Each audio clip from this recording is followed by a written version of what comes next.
So at this point, we have, it is up to the Board of Appeals to take action, have some discussion amongst ourselves. So I'll start with some of my own thoughts, and then I'll invite some of my colleagues to add their own. I'm persuaded to the points that have been raised on appeal in this case. I believe that public input to decisions is valuable. It is time-consuming. It takes effort. It takes money to be here. But the public, in my experience on the Board of Appeals, has on many occasions brought new perspective, new information, new evidence that the experts sometimes miss. And so I think that that's important to the public process. I'm aware peripherally that the Planning Commission is preparing to change their rules of procedure. I've been told that those rules of procedure will explicitly allow public input in decisions like this in the future, and I think that that's wonderful. I haven't read them. I don't know that they've been adopted, but I will accept that that's true, and I think that that reflects an acknowledgement by the county that that's the right thing to do for subdivision plans. And I would agree that that's true. And, you know, I think that the people who came to our hearing when we first talked about this docket and this evening put a lot of thought into articulating their positions very well, and I would like to thank those who came for doing that. It is important when a body like the Board of Appeals or the Planning Commission has to make a determination that the testimony from the public be direct, that it be on point, that it not take a long walk through the woods, so to speak, but that it get to the heart of why it matters to the citizens. And I want to thank those who came for doing that tonight. You did a good job, and I thank you for that. On to the second issue raised on appeal. There was the question of whether the environmental impacts of the project and the traffic and safety concerns were properly evaluated and addressed by the Planning Commission.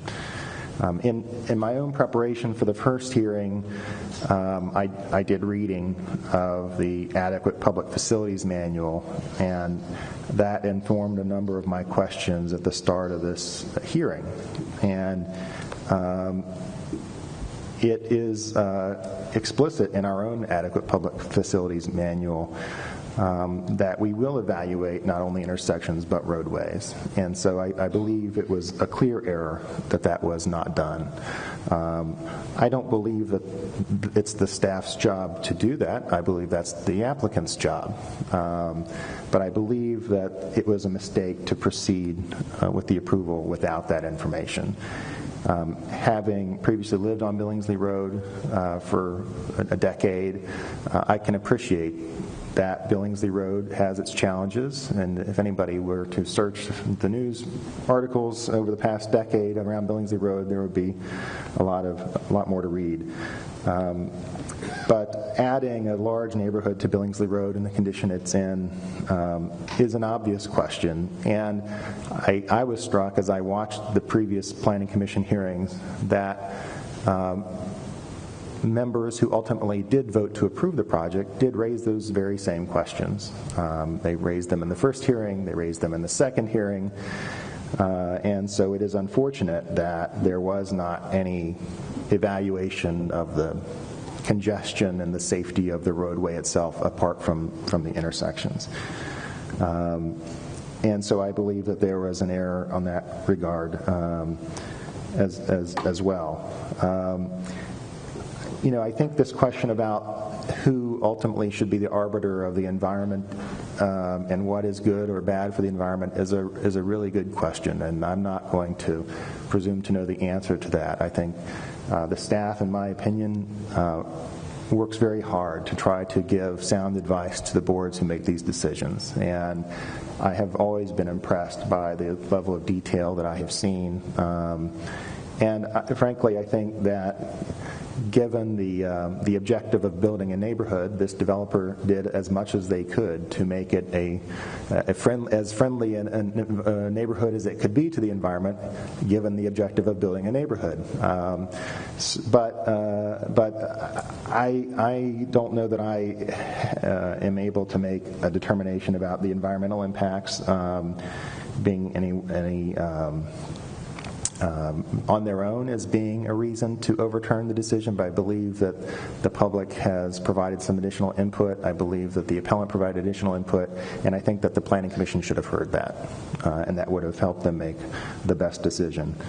And to the extent, as we peeled the onion about how we determine which intersections are evaluated and roadways are evaluated, it seems also clear to me that simply evaluating intersections that don't exist, which is what was done in this case, and evaluating one possible of two outlets is not adequate. Again, perhaps it's obvious to me because I traveled that roadway frequently, but the intersection of Billingsley and Bennsville will certainly have impacts from a project like this. And it's my understanding that there are other major subdivisions that are already in an approved state that will be adding traffic to that already troubled intersection. So, from my own opinion here, again, I'm persuaded. I'm persuaded that there were errors made. I'm persuaded that the wrong decision was arrived at. And so, for me, the next question is, what do we do about it? And I think that deserves some additional discussion, but I wanted to just give an opportunity for my colleagues to weigh in with their own thoughts. Thank you. Ready to take it, Mr. Chairman. As for what we're going to do in the end, whether we give the case back or what, my concern is that as a developer, they're professionals, and they should know what's required. They shouldn't depend on the county telling them what should be brought in as package, what shouldn't. The county shouldn't be telling them about traffic reports and environmental reports. That's on them. They're getting paid to do that. That's their job. And I personally think that it was somewhat egregious that they left out all of the negative information. And because of that, I think what we should do should be a little bit more than just remanding a case. I think there should be a penalty for that.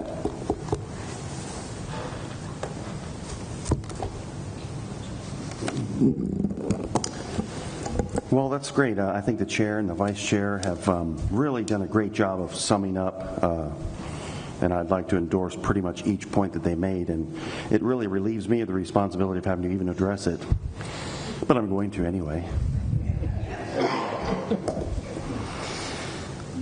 I think that they've done a really good job of stating sort of the on-the-record and calm case about what we've witnessed here. I'm an advocate for open government and transparent decision-making. I think these kinds of conversations should happen in front of the microphones. I think that should happen across the government. So I'm going to take the lead now.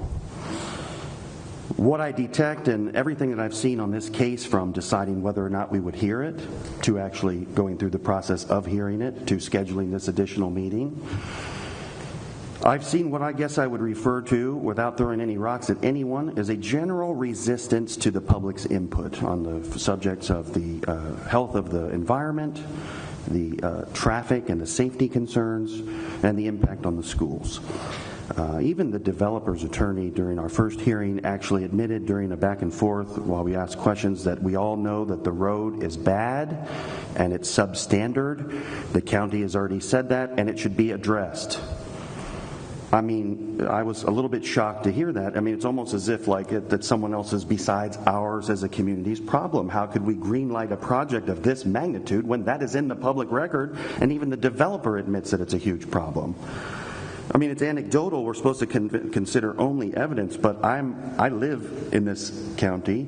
I have instructed my family not to use the road if it's dark or raining because it's widely known, as it was presented in evidence in our first hearing, that the majority of the accidents that occur on that road are single car accidents or head-on collisions, right? Single car meaning it slid off and hit a tree. Head-on collisions meaning one or the other lost control of their car in one of the turns. I mean, this isn't very difficult to dig for. And the fact that Ms. Moreland on the Planning Commission and others in the closing moments of those hearings were asking very poignant questions and receiving what I judge to be inadequate responses, I think tells its own story. I don't understand the resistance to public input. We've heard the argument made repeatedly that it was an administrative hearing. And as such, I was very struck when one member of the public actually took time outside the hearing at Planning Commission during other business to actually raise the specter of public input into that matter and was forcefully told by a member of our staff that their input was not needed, not desired, and would not be recommended to the chairman.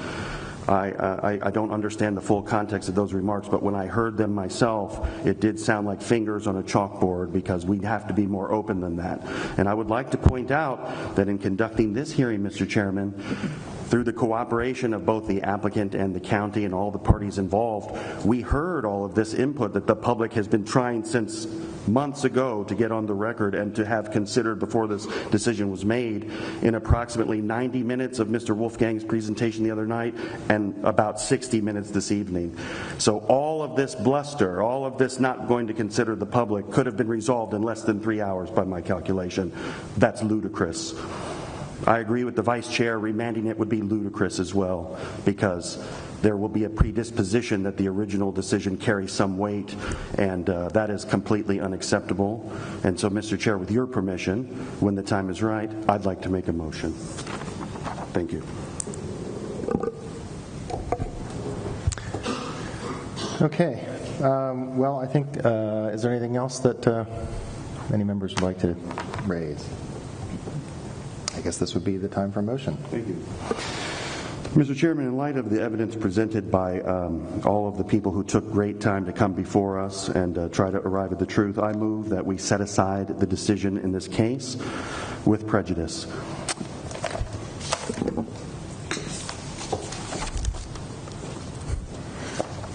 Get turned on. I'll second that motion. So I know that there has been some discussion about what the proper next step would be, whether that would be to remand or whether that would be to overturn. And I'm sure that we could talk about that topic among schooled minds for some time. But this is a quasi-judicial board, and I'm not an attorney, and neither are my colleagues. However, I think it bears, it would be prudent at this point to just read what our county zoning law says on the topic of appeals. That this board may reverse or affirm in whole or in part, or may modify the order, requirement, decision, or determination appealed from, and may make any order, requirement, decision, or determination that, in our opinion, ought to be made in the case before it. To this end, the board shall have all the powers of the administrative official, in this case the Planning Commission, from whom the appeal was taken. And so I think that your motion is proper, and I would support it.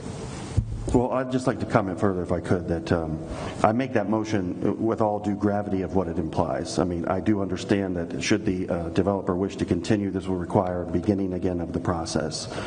And I definitely am very sensitive to issues of delay, and we certainly can't have a situation where, the sort of, I guess the concern from our business community, which I'm proud a member of, is like we can't have a not in my backyard phenomenon. Every objection can't grind the wheels to a halt. I think we all understand that.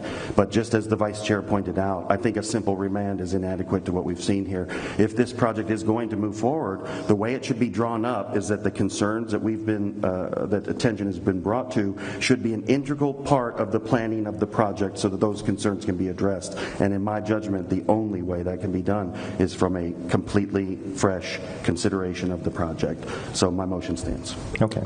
I'd like to clarify something on the technical side. You said to set aside. I think we probably should say reverse and deny. Thank you, Mr. Chair, Vice Chair. I'll modify the motion. I move that we reverse the decision of the Planning Commission reluctantly and set it aside.